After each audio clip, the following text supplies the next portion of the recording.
Today's case is such a scary one that involves a young woman who found herself immersed in a whirlwind romance that quickly grew hostile until it came to a horrifying, devastating end.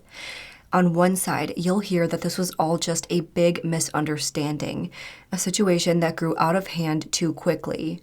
On the other side, you'll be faced with the possibility that a man viciously and callously took the life of a woman he was supposed to love, all without a care in the world. And after hearing the details, the truth of what really happened is up for you to decide. But before we get into the case, I want to take a moment to talk about a wellness brand that I've been loving lately. Most of us take supplements for one reason or another. For me, I take supplements because I'm a vegetarian and I live an extremely active lifestyle, so I need just a little boost to keep me going, and that is where Live Good comes in. So many supplement brands are charging outrageous prices for products that just aren't that special, so that's actually why I switched to Live Good. I recently got my hands on their electrolyte energy powder to give me that extra boost I need during a workout while also keeping me hydrated. I usually take it before my tougher workouts, and I've noticed that I can get through them so much easier without feeling like I need to chug water after because I'm so dehydrated, because those electrolytes keep me going. I also got their magnesium supplement to help support muscle growth and promote better sleep. Live Good believes that everyone deserves access to high-quality supplements without the insane markups. They offer premium products formulated by industry-leading natural health experts, cutting out the middleman to sell them at the lowest possible prices. Along with the supplements I mentioned, they also offer multivitamins, collagen, weight loss products, protein powder, creatine, skincare products, and more, all at affordable prices. It's no wonder they're the fastest growing supplement brand right now, with over 1.5 million customers and counting. So if you want to get ahead on your health goals this year, make sure you head to livegood.com/Rachel for 10% off your first order. Once again, that's livegood.com/Rachel for 10% off your first order to take the first step to getting healthy with the best products at the best prices. Thanks again so much to Live Good for partnering with me on today's video.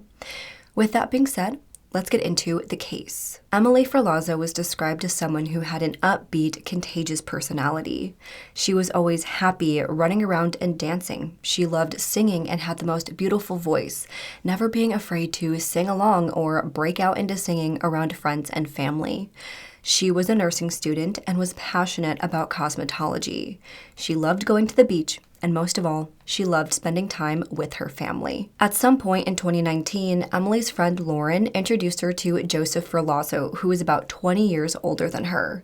Joseph was a tattoo artist and body piercer who was working with Lauren as his apprentice to teach her how to become a body piercer. Once Lauren was starting to practice her piercing, she brought Emily into the shop as one of her first clients, and that is where she met Joseph. After meeting, the two connected, and as Joseph put it, he really thought she was something special. After the initial meet, the two sort of went about their lives until the following year, when Joseph reached back out to Emily and asked how she was and if she wanted to hang out, maybe even get a tattoo from him. She did end up getting the tattoo, and from there, the two continued chatting and ended up hanging out. Their first time hanging out was when Joseph took Emily out on a motorbike adventure all across Vermont where they were living. From there, the two continued getting together and hanging out. Things were getting more and more flirty until they ultimately ended up seeing each other almost every day. From there, the two started a relationship. According to Joseph, the start of their relationship was euphoric. A few months after starting this relationship, the two ended up moving in together by August of 2020 into an apartment in Essex County, Virginia. A month later, the two were engaged, and a few months after that, in October of 2020, they were married. As you can see, the relationship between them progressed very quickly. The two were married before either of them really got to meet their respective partners' friends and family members. They had a whirlwind romance, and for the year that followed, things seemed to be going relatively well between them. At some point during their relationship, the two decided to move away from the ordinary life of living in an apartment and going to work each day. Instead, they wanted to live in a van, which they would use to explore together. They bought an old bus and converted it into a livable home, which they parked on a property owned by Emily's parents. They called it the Roaming Rosie, and they had plans of taking it all across the East Coast to explore. By the following year, in October of 2021, the two were coming upon 1 year of marriage, and they decided to celebrate by taking their van to Vermont and exploring the beautiful fall scenery. They would visit his sister and her boyfriend and hang out with them at the Airbnb the two rented. According to Emily's mother, she was so excited for this trip. She was looking forward to seeing all of the beauty the state had to offer. She was excited to finally meet her sister-in-law and get to know them more. And most of all, she was looking forward to spending quality time with her husband of 1 year. By October 15, 2021, 41-year-old Joseph and 22-year-old Emily left New Hampshire and drove around 2 hours to Bolton, Vermont, a small rural town near the Green Mountains. Now, I do want to note that originally Joseph was living in Vermont, as I stated earlier, but by this point, after they got the van and converted it and were living on Emily's parents' property, that was in New Hampshire. So now they were living in New Hampshire in the van, and then they were now going to Vermont to visit Joseph's family and obviously, again, see the beautiful scenery. Once they arrived at around 7 p.m., they met Joseph's sister Nicole in the parking lot of the Airbnb's condo complex. There, Emily introduced herself, and they all made plans for Joseph and Emily to head inside shortly to hang out, chill, and watch some Netflix with the group. But that never ended up happening. By around 9:30 p.m., Joseph texted his sister saying that they weren't going to come inside. Instead, they were going to get some rest for the night and see them in the morning. The following morning, though, Joseph went to grab breakfast with Nicole and her boyfriend in Waterbury, but to their surprise, Emily didn't come with them. Apparently, he told his sister that Emily just took off and didn't want to be there any longer. After breakfast, he moved the camper van to a nearby friend's house to stay there. For the 2 days that followed, Joseph continued going out and getting breakfasts and dinner with his sister and various friends he knew around the area. By Monday, October 18th, Emily's parents were expecting both her and Joseph to return home to New Hampshire with their camper, but once again, they were shocked to find out that Emily did not return. Only Joseph returned back in his red Jeep. When they asked him where Emily was, he said that on the 15th, while they were in Vermont, the two got into an argument in a parking lot. Things got heated, and she tried to leave, so he restrained her. So she kicked him in the groin. After that, Emily said that she was going to get an Uber home and wanted to be alone. So Joseph left, and he left the van in the parking lot to go in the store as Emily started walking away from the parking lot and down the road. When he came out of the store to find her, she was gone. After that, he hadn't heard from her. Right away, though, Emily's parents were not buying Joseph's story. According to them, from the moment they met Joseph, something about him just wasn't right. At first, they didn't know what it was, but after their relationship progressed, Emily had told them about 3 or 4 different domestic violence incidents. There were times in which they saw Emily with scratches and bruises, which she openly said were caused by Joseph. Of course, this always concerned them, but they were married and she was an adult. There was nothing her parents could do to get her out of the relationship. But due to those past allegations of domestic violence, Emily's parents knew that something was wrong. There was no reason for him to return back without her. They decided to call 911 and report their daughter as a missing person. They informed police that the couple were in Vermont, somewhere around Bolton, where they had been staying in their camper van. Based on this information, police immediately started their searches around the area in hopes of finding Emily. By that point, Joseph had also left Emily's parents' property and couldn't be located, so police started searching for him, as well as him and Emily's dog, Remington. After the searches started, pretty quickly, police zeroed in on their camper van, which had been parked on a property in St. Albans, Vermont, about an hour north of Bolton. But neither Emily or Joseph could be found, and obviously without permission or a warrant, police weren't able to look inside. From there, police continued scouring the area to search for the missing couple until one officer actually spotted Joseph in a nearby convenience store in St. Albany. According to the officer, he recognized Joseph and went up to him to confirm his identity. He then asked Joseph if he'd be willing to go back to the station to talk, and he agreed. Now, I do also want to note that the couple's dog, Remington, was located safe and unharmed at a friend's house near the area. Now, as all that was happening, just after midnight, now going into October 19th, 911 in St. Albany received another call. This time, it was from a man named Spencer Lemons, who had a very concerning story to tell. He reported that Joseph had called him earlier that day, asking for a ride back to his camper van. He picked him up and drove him to the location, but as they were approaching the van, they saw that there were state troopers surrounding the van. Going back to when they actually found the van and they were searching it but couldn't go inside, they actually pulled up on them doing that. According to Spencer, he asked Joseph why there were cops everywhere, and Joseph told him it was because his wife was inside and she was not alive. He asked her if he killed her, and he actually said yes. Of course, Spencer kicked Joseph out of his car and called the cops. Both men left the area, Spencer still in his car, and Joseph heading out on foot.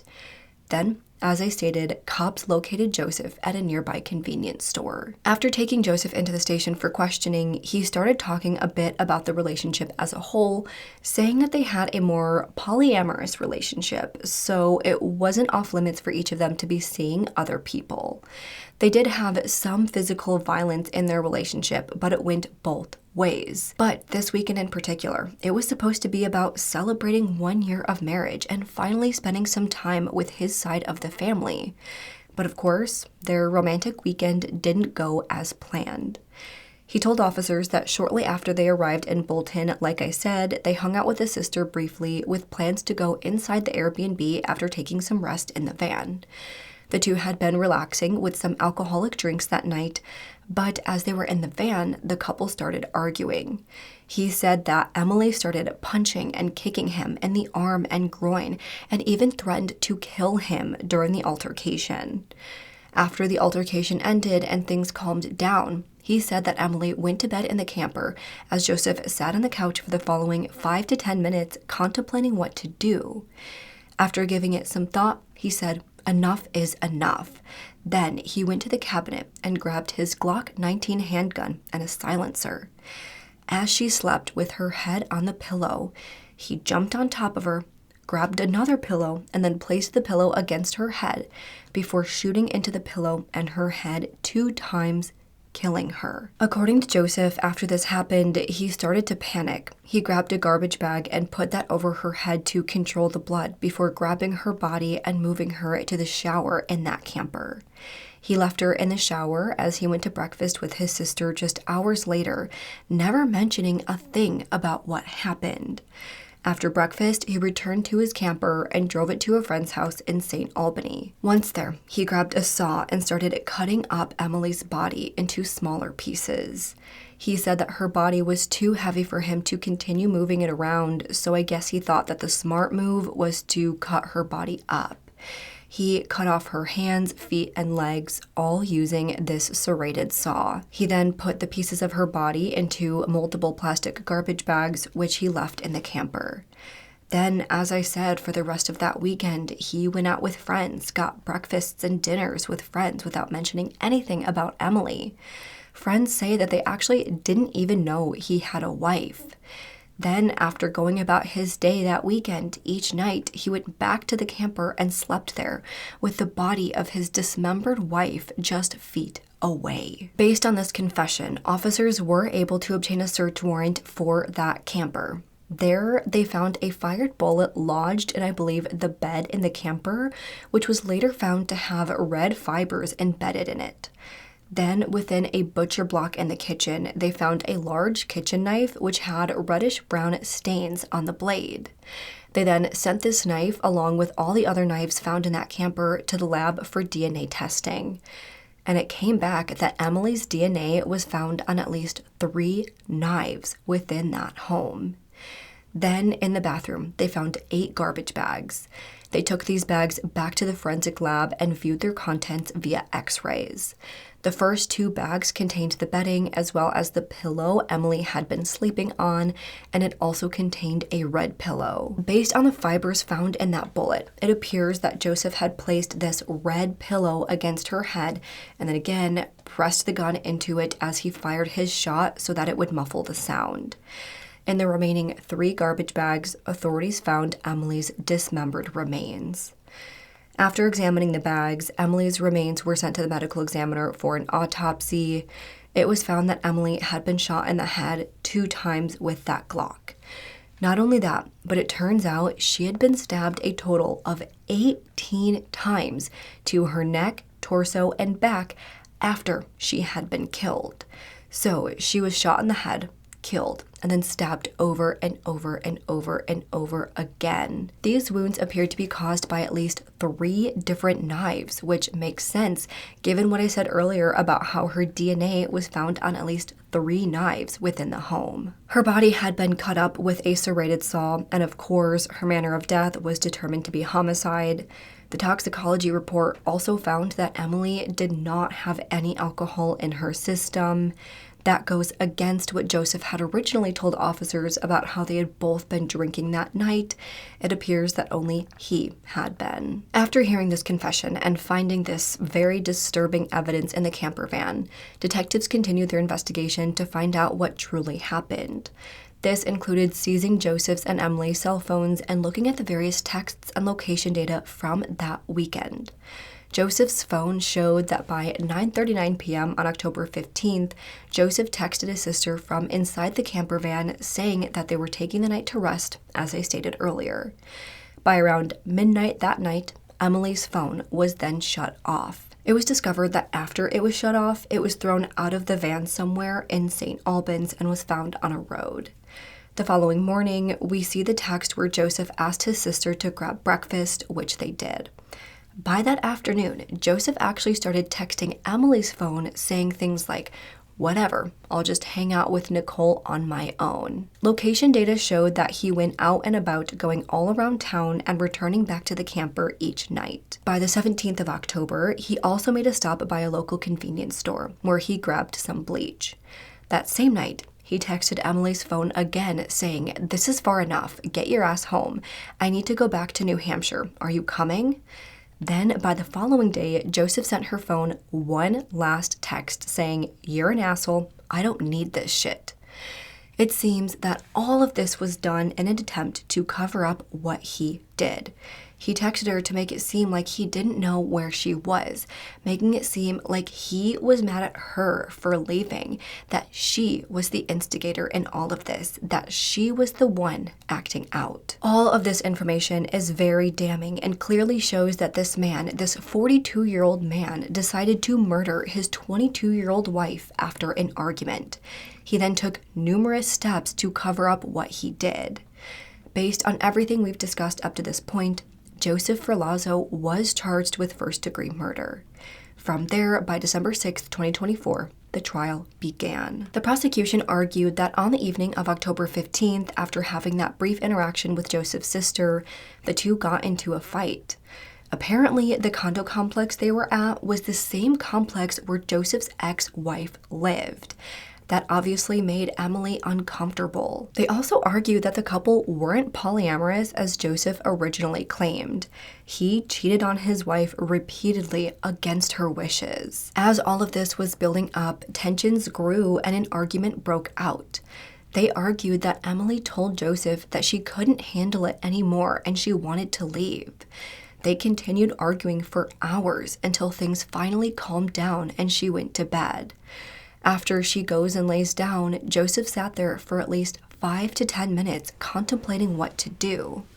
The prosecution and their opening statements actually set off a 5-minute timer and just sat there the entire time to emphasize just how long 5 minutes is and how long he sat there contemplating his next actions. There was enough time for him to decide to just leave it alone. Maybe leave the camper to cool off, go see his sister or even his ex-wife who were just outside.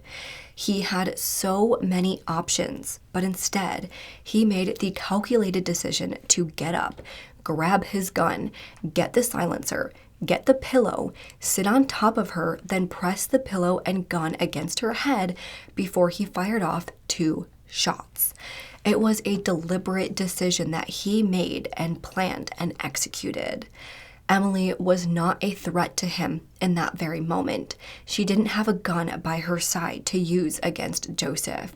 It didn't even seem that she was still fighting with him at all. She was lying down, minding her business, trying to relax after this heated fight. Then, after she was dead, he put a garbage bag around her head, tied it tight, and then dragged her into the shower. He stabbed her numerous times, maybe to get the rest of his rage out. We don't really know. But after he stabbed her that many times, he left her there, and at some point, he cut her up into smaller pieces. He then put her body into trash bags. He grabbed the sheets, pillowcases, and some of Emily's personal belongings and put those into trash bags as well. He replaced the sheets on the bed and then went to sleep that night as if he hadn't just shot his wife on that very bed. In the days that following, he took multiple steps to cover up what he did. He went out and about with friends and family. He texted her phone to make it seem like he was mad at her and didn't know where she was off to. He didn't mention anything about Emily to anyone. He murdered her because he was mad at her and then wanted to wash his hands of this whole thing. However, the defense came back and said that Joseph actually killed his wife in self-defense. That's right. They argued that on October 15th, the two got into an argument. They said that it was apparently started because Joseph lit a candle that Emily must have freaked out and didn't want it lit, so that's why they argued. It somehow got escalated from there to the point that Emily started hitting and kicking Joseph really hard. According to Joseph, Emily was not a gentle person. She never was. She could get really angry, act out, and become violent at times. After things started to calm down, Emily did get into bed, as the prosecution stated. But they said that Joseph went over to get into the bed, taking his Glock with him because they both always slept with guns under their pillows to protect themselves. But as he did so, she continued to physically hit him as he was climbing into bed. She started up the argument again. Things got heated again. And that is when Emily said, "That's it, you're dead." She then started to pull a gun out from under the pillow. He saw as she sort of sat up, grabbed the gun, and then turned towards him. But as she did so, that is when he fired off 2 shots and killed her. As the shots went off, he fell back down into bed and actually remembers the horrible sound of her body falling. After realizing she was dead, he went into panic mode and honestly doesn't really have any memory of what happened. He doesn't remember chopping up her body or moving her into the tub or cleaning up the scene. He went into autopilot, carrying on with the rest of his weekend as if nothing happened because he was in shock. He was in denial, so that's why he didn't tell anyone about what happened and why he was texting her phone. When it comes to his confession, where he told a completely different version of events to officers, the defense said that he said it all under duress. He was exhausted and still foggy from that weekend. His initial retelling wasn't accurate because he didn't remember. Then, over the course of the following weeks, his memory started to come back, and that is when he realized what really happened. However, I want to note that in his initial interviews, officers found 0 scratches or bruises on Joseph to confirm that Emily attacked him. Forensic evidence also showed that Emily's head was against her pillow when she was shot. She was not sitting up, turning over to Joseph and grabbing her gun. As he said, he remembers hearing her body falling against the bed after he shot her, but the forensics show that that simply did not happen. Then again, there were those red pillow fibers found in the bullet showing that he used the pillow to shoot her. That isn't something that you would think to do in a state of panic as you're just trying to protect yourself. It also showed that while there were 2 guns in the camper van, neither of them belonged to Emily, so she didn't even own a gun to defend herself or to use against Joseph or whatever he wanted to say. At the end of the day, if you're going to shoot someone in self-defense, especially someone you love, you aren't going to dismember their body. You aren't going to carry on the rest of your weekend like nothing happened. You aren't going to text them knowing that they're dead. Those are the actions of someone who carried out a murder and then wanted to cover his tracks. At the trial, the prosecution had multiple witnesses and experts testify. Then, on the defense side, Joseph did take this stand to explain what happened. He acted very remorseful, even saying that he missed his wife. But he said that Emily abused him on a regular basis, hitting him with objects and her fists almost weekly. He explained how the whole situation happened, as I described earlier. He said that shooting her was horrible. So after she was dead, he went into shock and his memory started to fade. He only has flash memories of stabbing her and doesn't remember dismembering her at all. Again, I guess if you're going to shoot someone in self-defense, you're just so angry that you want to stab their body multiple times. None of it makes sense. After hearing arguments from both sides, the prosecution and defense made their closing arguments and the jury was off for deliberations. They deliberated for 5 hours before coming back with their verdict. The jury did not believe the whole story of self-defense and instead felt that it was a premeditated murder. So he was convicted on his charges of first-degree murder, which carries a minimum of 35 years. How do you find Mr. Ferlazzo on the count of first-degree murder, guilty or not guilty? As of right now, we don't yet know his sentence, but given how egregious all of this was and how much he lied and how he brutalized her body, I don't doubt that he may get more than that. Of course, as with any case that has loose ends, I will update the description box with the sentence after it's handed down. But that is all the information for today's case. The way this all went down is just unbelievable, and it always just irks me to my core when I see these people murdering their partner who they're supposed to love, and then going on to say horrible things about them to make themselves look better, knowing damn well they killed them and took away any chance for them to defend themselves. I truly don't think that Emily was abusive. I think that they jumped into this relationship too quickly. I think that Joseph was not loyal to Emily, and she knew that. I feel like there were definitely many excuses given, promises made that it would never happen again. But when he took Emily to the very condo where his ex-wife lived on their romantic getaway, I think it all came to a head and she got really upset. I think Emily told Joseph that she was finally done once and for all, and he couldn't handle that. The prosecutor said it perfectly. His 42-year-old ego couldn't handle that his 22-year-old wife was finally done with his bullshit. So he was angry and decided that she deserved to die, and that is when he shot her. After shooting her, I think he was still angry and wanted to hurt her even further, so that is why he stabbed her over and over and over again. This is a man who couldn't control his own emotions after Emily bruised his ego. It's as simple as that. But now that you all know what I think, I want to hear your thoughts. Do you think this was an act of self-defense or a cold-blooded murder? Do you believe his claims that Emily was violent and aggressive towards him, or was Emily the only victim in all of this? Let's discuss this and any other thoughts you have in the comments below. If you like this video, please make sure to go ahead and leave this video a thumbs up and subscribe to my channel. I put out new true crime and mystery videos every single week. Don't forget to turn the notification bell on so you don't miss out on any of my future videos. Make sure to follow me on Twitter, Instagram, Facebook, TikTok, Apple Podcasts, and Spotify. All will be linked down below. And if you have any case suggestions, please make sure to fill out the Google form, which is linked down below. With that, I hope you guys have an amazing week. I hope you are all having an amazing 2025 so far.